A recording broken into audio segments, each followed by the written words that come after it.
Au moment où je viens défendre devant vous le budget de la sécurité sociale, je veux une nouvelle fois rendre hommage aux soignants.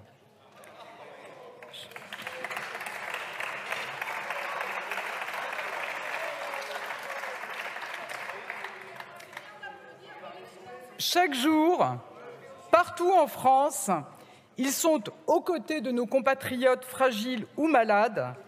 Ils luttent sans cesse et sont prêts à tout donner pour prendre soin, pour soulager, pour guérir.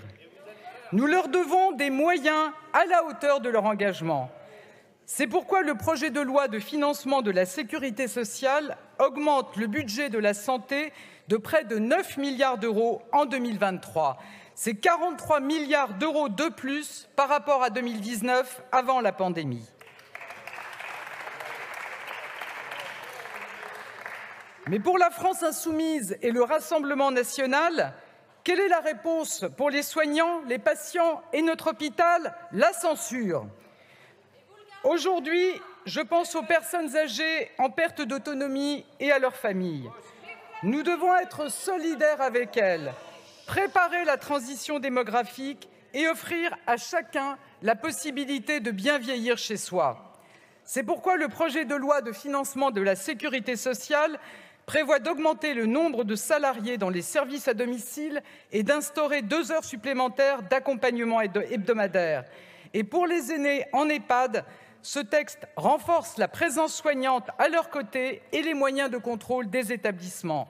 Mais pour la France insoumise et le Rassemblement national, quelle est la solution pour les personnes âgées? La censure. Aujourd'hui, en m'adressant à vous, je pense à tous nos compatriotes dont les maladies seront détectées plus tôt ou évitées grâce à un renforcement sans précédent de nos actions de prévention. La prévention, c'est un tournant fondamental et un grand pas pour l'égalité. Les déterminismes sociaux sont encore bien souvent à l'œuvre face à la maladie. Les rendez-vous de prévention aux âges clés de la vie, c'est une manière de les déjouer. Mais pour la France insoumise et le Rassemblement national, quelle est la réponse aux inégalités de santé? La censure. La liste est encore longue. Je pense aux mères seules dont nous allons faciliter la garde d'enfants. Je pense aux personnes en situation de handicap pour qui nous investissons davantage. Je pense aux jeunes femmes qui bénéficieront de la contraception d'urgence gratuite. Et face à tous ces défis, quelle est la réponse? L'unique réponse de la France insoumise et du Rassemblement national? La censure.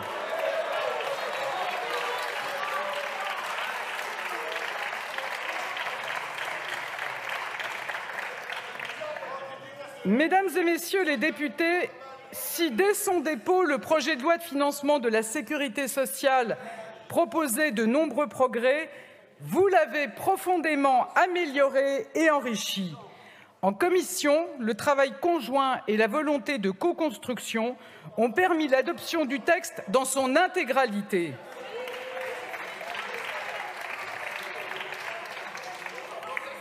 En séance, l'esprit de responsabilité a souvent prévalu. Et nous avons d'ailleurs conservé dans le texte que j'ai proposé la quasi-totalité des amendements votés, plus de 150 amendements.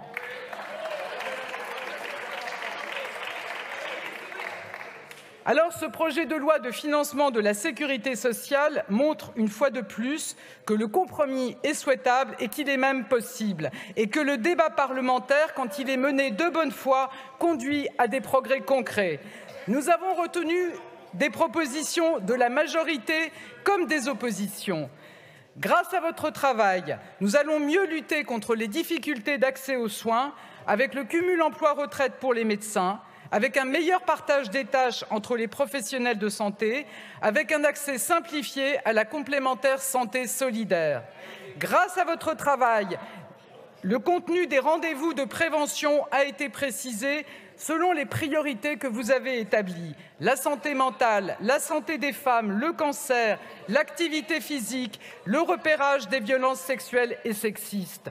Grâce à votre travail, les personnes atteintes de cancer pourront être intégralement remboursées des prothèses capillaires. Grâce à votre travail, les droits sociaux ont été améliorés pour les enfants victimes de pesticides in utero. Grâce à votre travail, les sanctions contre les EHPAD qui ne respectent pas les demandes des autorités de contrôle seront renforcées. Grâce à votre travail, le congé proche aidant et le congé de présence parentale pour les parents d'enfants malades ont été améliorés. Toutes ces mesures sont des avancées pour nos concitoyens. Ce texte a été construit avec vous, nourri par vos discussions et vos débats en commission comme en séance. Ce texte a été amélioré grâce à vous, parce que vos idées et vos votes ont été pris en compte. Ce texte démontre que nous sommes déterminés à répondre à l'attente des Français qui veulent du dialogue et la recherche de compromis. Et je regrette que certains, face à un texte d'avancée sociale, face à un texte considérablement enrichi grâce au débat parlementaire, n'aient qu'une chose à proposer, une chose à opposer, censurer le gouvernement.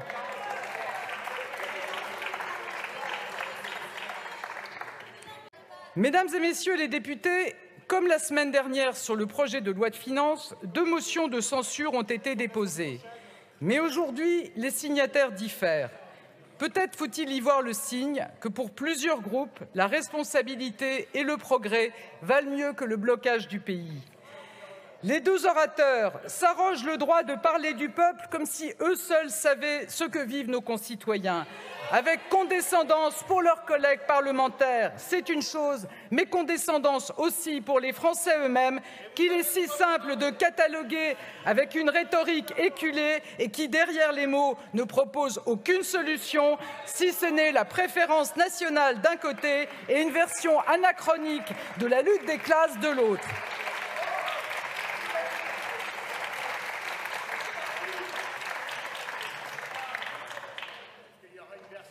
Mesdames et messieurs les députés de la France insoumise, votre stratégie, dans les faits, conduit à refuser aux Français des progrès sociaux parce qu'ils sont proposés par le gouvernement. J'ai toujours dit que je ne vous confondais pas avec le Rassemblement national.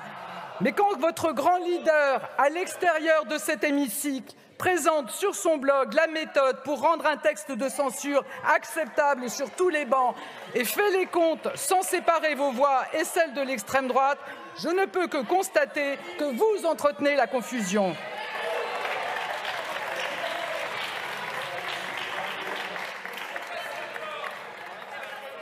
Car au fond, pour vous, la fin justifie tous les moyens, même une alliance contre nature, de celle qui nourrit les populismes et dont l'histoire nous a appris qu'elle finissait toujours par favoriser l'extrême droite. Mesdames et messieurs les députés de la France insoumise, la nouvelle union des populismes ne construit pas de majorité alternative, mais cela aussi, vous faites semblant de l'ignorer. Une chose est pourtant claire, le progrès ne viendra pas de l'instabilité et du chaos. Votre motion de censure, une fois de plus, enchaîne les outrances et les contre-vérités. Vous demandez des moyens pour l'hôpital, c'est dans le projet de loi. Vous voulez des mesures pour lutter contre les déserts médicaux et améliorer l'accès aux soins, c'est dans le projet de loi. Vous demandez une augmentation globale du budget de la sécurité sociale, c'est dans le projet de loi. Votre motion de censure, c'est finalement le député Olivier Faure qui en parle le mieux, et je le cite, c'est du brouhaha. Et dans son texte, le Rassemblement national affirme franchement, frontalement, brièvement aussi, sa pure et simple volonté d'obtenir le rejet du projet de loi et la chute du gouvernement. Cela ne me surprend pas. Le rejet du progrès et le conservatisme sont inhérents à votre histoire. Vous n'acceptez jamais un texte qui offre des moyens et des solutions, car votre sécurité sociale, à vous, ce sont les difficultés de nos concitoyens.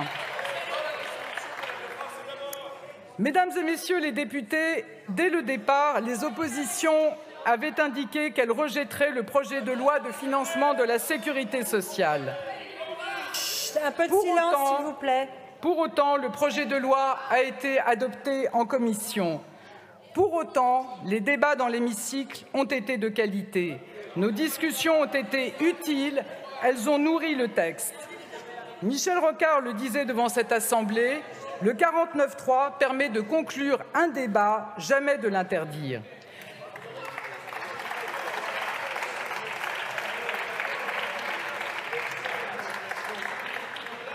J'entends les oppositions qui peuvent légitimement penser que voter un texte financier reviendrait à une approbation plus large de la politique du gouvernement.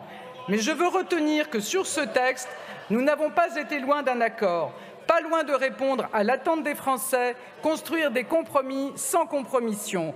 Ce projet de loi propose des acquis sociaux majeurs. Nous resterons ouverts au dialogue au Sénat comme en nouvelle lecture et nous restons déterminés à agir au service des Français. Je vous remercie.